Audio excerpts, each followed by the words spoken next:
Готов. 5, огонь автоматическими. Сейчас первый расчет отработает, дальше по очереди все. Дальность 18, тип БПЛА, пуск разрешен. Пуск.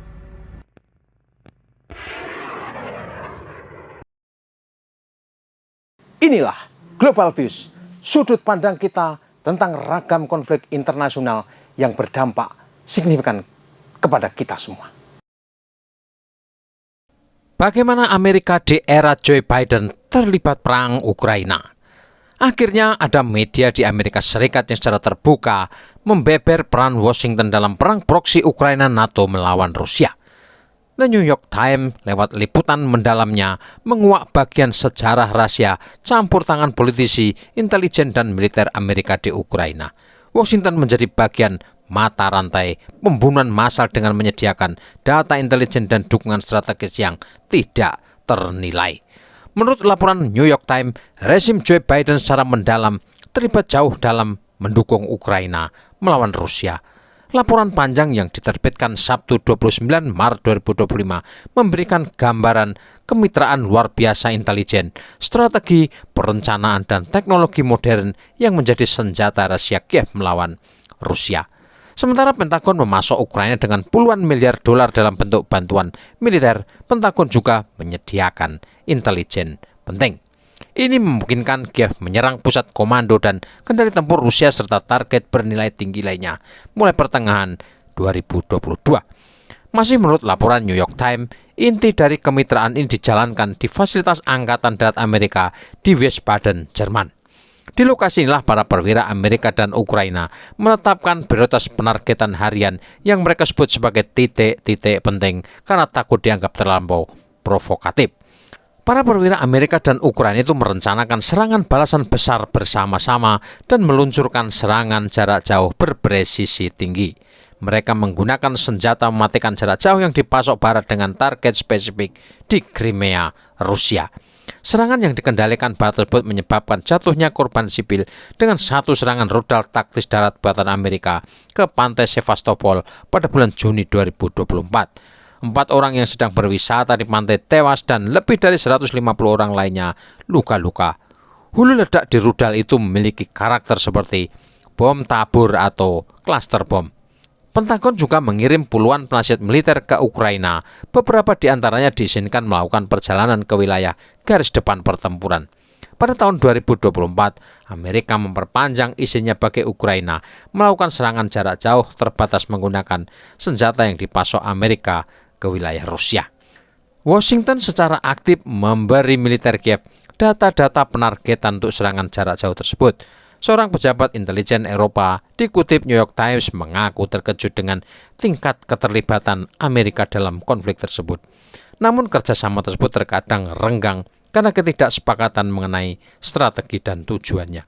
Terutama menjelang serangan balik Ukraina yang gagal di sektor selatan garis depan wilayah Donbas pada musim panas tahun 2023.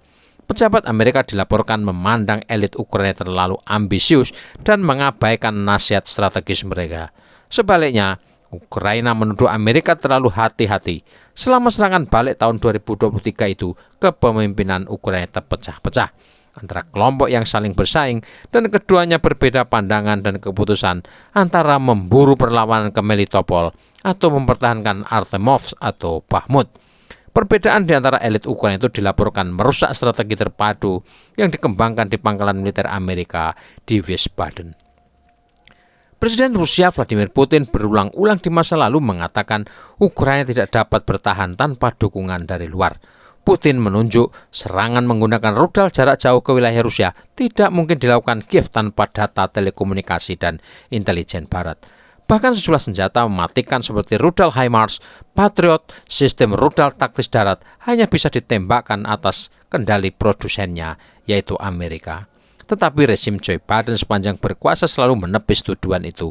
Begitu pula Kiev membantah ada campur tangan NATO dalam pengoperasian senjata-senjata modern itu.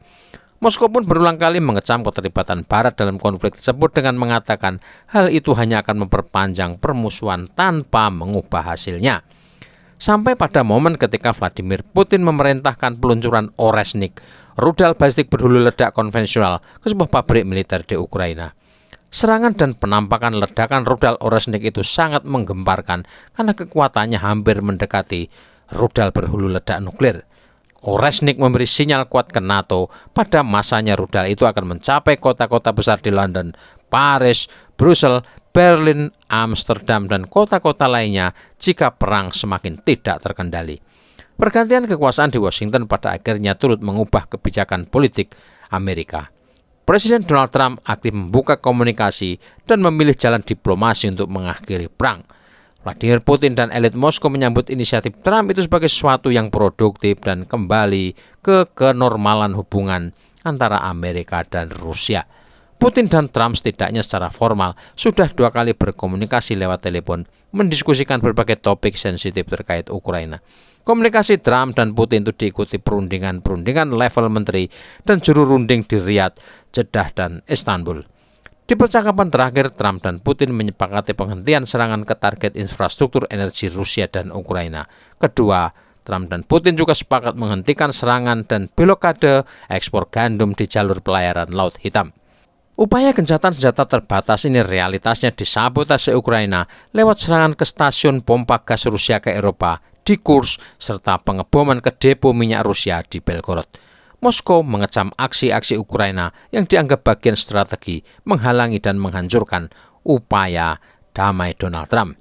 Di pernyataan terbarunya, Vladimir Putin mengusulkan skema baru terutama berkaitan dengan posisi Ukraina dalam penyelesaian perang.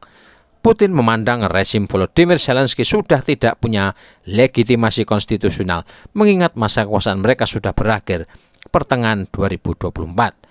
Karena statusnya yang inkonstitusional itu memunculkan problem legitimasi terkait siapa yang berunding dan siapa yang akan menaikkan perjanjian damai jika tercapai.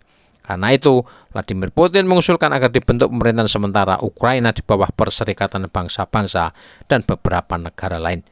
Tujuannya adalah untuk menyelenggarakan pemilihan umum yang adil di negara itu karena masa jabatan Presiden Volodymyr Zelensky secara resmi telah berakhir.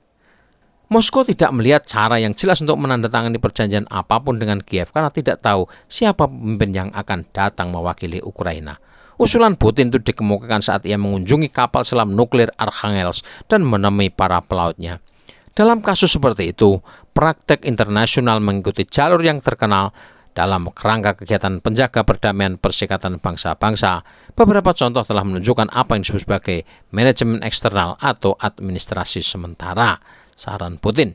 Kekuatan eksternal, kata Putin, harus memfasilitasi pemilihan umum di Ukraina untuk membentuk pemerintahan yang cakep yang mendapatkan kepercayaan dari rakyatnya. Setelah itu, otoritas baru dapat memulai negosiasi dengan Moskow dan menandatangani perjanjian damai yang akan diakui seluruh dunia dan akan dapat diandalkan serta stabil. Namun Putin juga menekankan pemerintahan sementara hanyalah satu opsi yang memungkinkan.